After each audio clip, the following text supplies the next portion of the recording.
Welcome to my YouTube channel. आजच्या या व्हिडिओमध्ये मराठी या विषयाची पाठयोजना कशी काढायची ते आपण बघणार आहोत। सुरुवातीला छात्राध्यापकाचे नाव, वर्ग 8वी, विषय मराठी, घटक आहे लाखांच्या कोटीच्या गप्पा, उपघटक आहे 2 प्रवाशांमधील गप्पा। यापूर्वीच्या म्हणजेच मराठी पाठयोजना 1 मध्ये लाखांच्या कोटींच्या गप्पा या पाठाचा अगदी सुरुवातीचा भाग आपण बघितलेला आहे। म्हणूनच इथे अपेक्षित पूर्वज्ञानामध्ये आपण लिहिलेला आहे, विद्यार्थ्यांना इगतपुरी स्टेशनवरील 2 प्रवाशांमधील संवाद माहिती आहे। या संवादावरच आधारित शिक्षकांनी पूर्वज्ञानावर प्रश्न विचारून पाठाची प्रस्तावना केलेली आहे। जसे की गाडी कोणत्या स्टेशनवर थांबून होती, गाडी स्टेशनवर का थांबून होती, एक्सप्रेसचे काय नाव होते, तरुण कोठे जाणार होता, ते दोघे गाडीत बसल्यानंतर काय झाले असे। त्यानंतर हेतुकथन करायचे आहे। हेतुकथन इथे लिहिलेले आहे।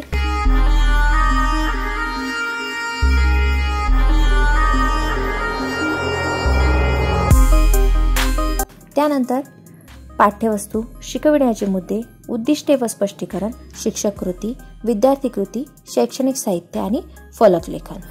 सुरुवातीला पाठ्यवस्तूमध्ये दिलेले आहे, म्हातारा व तरुण प्रवासी गाडीमध्ये बसल्यावर 5-10 मिनिटात पेंगायला लागले। केव्हा तरी कल्याण स्टेशन आलं, तरुण प्रवाशाला जाग आली। त्याने दोघांच्या बॅगा बघितल्या तर बॅगा तिथे नव्हत्या। आता काय करायचे असे दोघेही किंचाळले। शिकवण्याच्या मुद्द्यामध्ये येणार, गाडी कल्याण स्टेशनवर थांबल्यावर 2 प्रवाशांची परिस्थिती, उद्दिष्ट व स्पष्टीकरणमध्ये येणार, ज्ञान, आकलन आणि उपयोजन। शिक्षक कृतीमध्ये शिक्षक गाडी कल्याण स्टेशनवर थांबल्यावर 2 प्रवाशांची परिस्थिती समजावून सांगतात।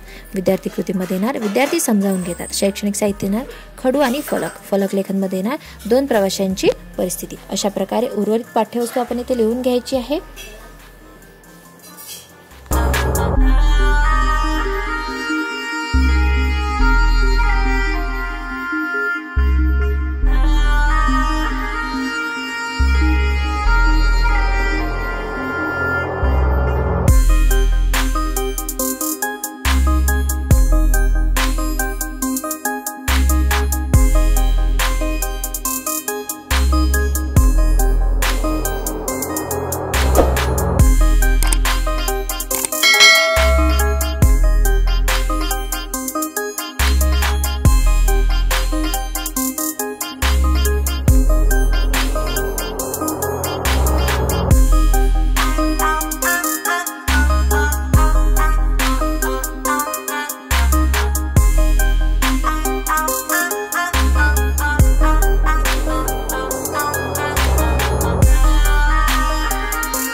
हे सर्व झाल्यानंतर मूल्यमापन करायचे आहे। मूल्यमापन म्हणजेच काय, तर आपण शिकवलेल्या भागावर विद्यार्थ्यांना प्रश्न विचारायचे आहे आणि त्यांचे मूल्यमापन करायचे आहे। इथे 4 प्रश्न विचारलेले आहे, तुम्ही 3 ते 4 प्रश्नाच्या तेवढ्यात असे प्रश्न विचारू शकता। त्यानंतर विद्यार्थ्यांना गृहपाठ म्हणून 1 ते 2 प्रश्न द्यायचे, सविस्तर असे प्रश्न द्यायचे।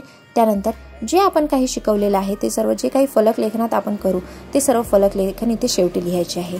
विषय मराठी, घटक लिहायचा आहे, उपघटक, इयत्ता, दिनांक, पाठाचे लेखक कोण आहे आणि आपण जे जे फलकावर लिहिणार आहोत ते सर्व इथे फलक लेखनमध्ये लिहायचे आहे।